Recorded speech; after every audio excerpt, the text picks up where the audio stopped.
بسم اللہ الرحمن الرحیم وبہ نستعین الحمد للہ رب العالمین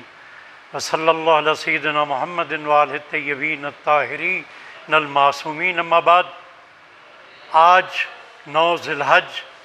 یوم عرفہ کہ جس دن کو عید کے طور پہ اعلانیہ طور پہ یوم عید تو نہیں کہا گیا، لیکن خدا کے اطاعت گزار بندوں کے لیے یہ عید کا دن ہے. یوم عرفہ وہ عظیم دن ہے کہ جس میں بندگان خدا کا تعارف رب کائنات اطاعت گزاروں کی صورت میں کرتا ہے. لہٰذا آج یہ دن اگر ہمیں اپنی زندگی میں میسر ہوا ہے تو یہ خداوند قدوس کی طرف سے ایک بہت بڑی نعمت ہے جو ہمیں حاصل ہوئی ہے. اور یہ پورا دن اور بالخصوص نماز ظہرین کے بعد اعمال کا یہ سارا وقت ہمیں یہ موقع میسر کرتا ہے کہ ہم خالق کائنات کے اطاعت گزار بندوں میں اپنے آپ کو شامل کر لیں. یہی 9 ذی الحج کا دن تھا جبکہ مکہ کے قریب عرفات کے مقام پر حاجی عبادت الہی میں ذکر الہی میں مصروف تھے کہ چشم فلک نے ایک نظارہ دیکھا، ایک منظر دیکھا، اور وہ منظر فرزند رسول امام حسین علیہ السلام کا تھا کہ جن کے ساتھ انصار بھی ہیں، اہل خاندان بھی ہیں، اور آپ محو مناجات ہیں. تاریخ ہمیں یہ منظر دکھاتی ہے کہ سید الشہداء اس انداز میں منہمک تھے مناجات میں کہ آپ کی آنکھوں سے آنسو برس رہے ہیں، اور آپ کی کیفیت یہ تھی کہ جیسے کوئی غلام کسی سلطان کے آگے حاضر ہوتا ہے. اور امام جو دعا پڑھ رہے تھے اسے دعائے عرفہ کہتے ہیں. آج کا یہ دن مخصوص ہے امام کی اس دعا کو پڑھنے کے لیے. میں اس دعا سے 1-2 اقتباس کہ جس میں ہمارے لیے پیغام ہے اور جس کا ترجمہ علامہ ذیشان حیدر جوادی صاحب نے کیا ہے وہ میں آپ کے سامنے پیش کرتا ہوں تاکہ آج کے اس یوم کے حوالے سے آپ کے پاس ایک پیغام پہنچ جائے. امام نے اس دعا میں یہاں حمد و ثنا سے اس کا آغاز کیا، وجہ خلقت انسانیت کی جانب امام نے متوجہ کیا. وہاں ایک مقام پر اپنے پروردگار کو مخاطب ہو کر سید الشہداء یہ عرض کر رہے ہیں اپنے رب سے کہ اے پروردگار، میں اپنے ایمان کی حقیقت، اپنے یقین محکم، اپنی خالص اور واضح توحید، ضمیر کے پوشیدہ اسرار، نور بصارت کی گزرگاہ، نور بصارت کی گزرگاہوں، صفحہ پیشانی کے خطوط، سانس کے گزرنے کے مقامات، سانس کے گزرنے کے شگاف، قوت شامہ کے خزانوں، قوت سماعت کے سوراخوں، ہونٹوں کے اندر دبے ہوئے رموز، حرکت زبان سے نکلے ہوئے الفاظ، کاسہ سر کو سنبھالنے والے استخوان، گردن کے اعصاب کے ارتباط کی وسعتیں، اپنی نیند، اپنی بیداری، حرکات و سکنات، رکوع و سجود، سب کے حوالے سے گواہی دیتا ہوں کہ اگر میں کوشش بھی کروں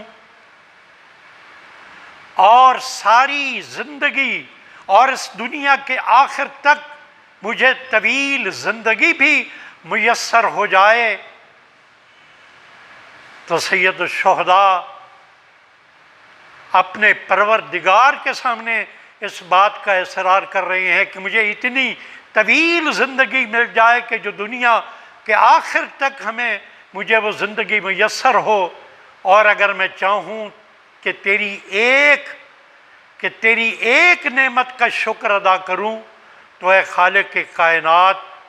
میں وہ شکر ادا نہیں کر سکتا۔ حسین ابن علی کیا بتا رہے ہیں کہ اگر مجھے طویل ترین زندگی میسر آئے کہ جو تا قیام قیامت تک کہ جس کا وجود ہو، اور میں تیری ایک نعمت کا شکر ادا کرنا چاہوں تو وہ ناممکن ہے۔ اس کے بعد فرزند زہرا نے اپنی اس دعا کا ایک اور ٹکڑا جو ہمیں ہدایت کے حصول کے اسباب کے طور پہ عطا فرمایا، مولا نے فرمایا خدایا مجھے ایسا بنا دے، ایسا عبادت گزار بنا دے گویا میں آپ کو دیکھ رہا ہوں۔ گویا اپنے والد گرامی کو اس جملے کی تعصیح کر رہے ہیں کہ جس میں مولا کائنات علی ابن ابی طالب نے کہا کہ میں ایسے اللہ کی عبادت کرتا ہی نہیں ہوں کہ جسے میں نہ دیکھ سکوں، لیکن وہ دیکھنا قلب کی نگاہوں سے ہے۔ تو امام بھی فرما رہے ہیں کہ بار الہ مجھے ایسا بنا دے جیسے میں تجھے دیکھ رہا ہوں۔ اس کے بعد امام نے 3 جملے اس دعا میں عطا فرمائے ہیں، اور میں اسی پہ اپنی گفتگو کا اختتام کروں گا۔ آپ نے فرمایا کہ بار الہ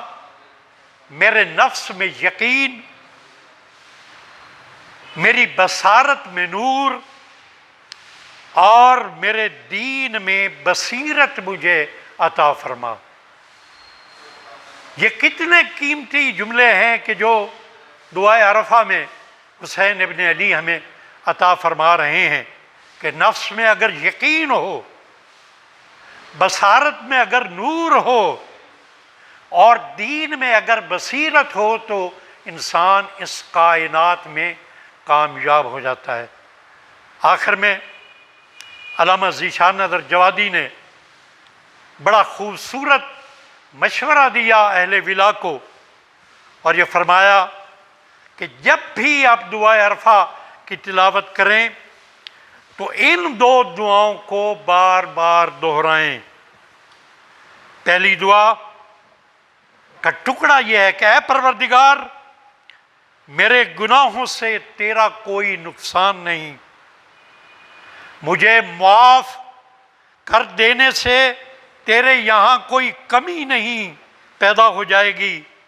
لہذا جس چیز سے تیرے یہاں کسی کا خطرہ نہیں وہ دے دے، اور جس چیز سے تیرا نقصان نہیں ہے اسے معاف کر دے۔ اور دوسری دعا، اور دعا کا دوسرا ٹکڑا، خدایا میری برائیوں کی وجہ سے مجھے اپنی نیکیوں سے محروم نہ کرنا، اور اگر میری رحمت و مصیبت، اور اگر میری زحمت و مصیبت اور میرے رنج و غم پر رحم نہیں بھی کرنا ہے تو کم از کم مجھے مصیبت زدگان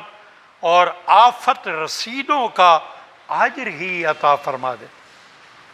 تو آج کا دن کم از کم اپنے آپ کو آفت زدہ، غم زدہ بنا کر ہمیں بارگاہ عزدی میں ہمیں پیش کرنے کی ضرورت ہے، تاکہ آج کے دن ہم گناہ گار انسان نہ رہیں، اللہ کے اطاعت گزار انسان بن جائیں۔ اور جب انسان اطاعت گزار ہو جاتا ہے تو اپنے رب کے اتنے قریب ہو جاتا ہے کہ اللہ خود ارشاد فرماتا ہے کہ اے میرے بندے، اگر تو مجھے ایک دفعہ پکارے گا، تو مجھے ایک دفعہ یا رب کہے گا، میں تجھے 10 دفعہ پکاروں گا، اے میرے بندے، اے میرے بندے۔ تو آئیے، اللہ نے یہ ہمیں موقع عطا کیا ہے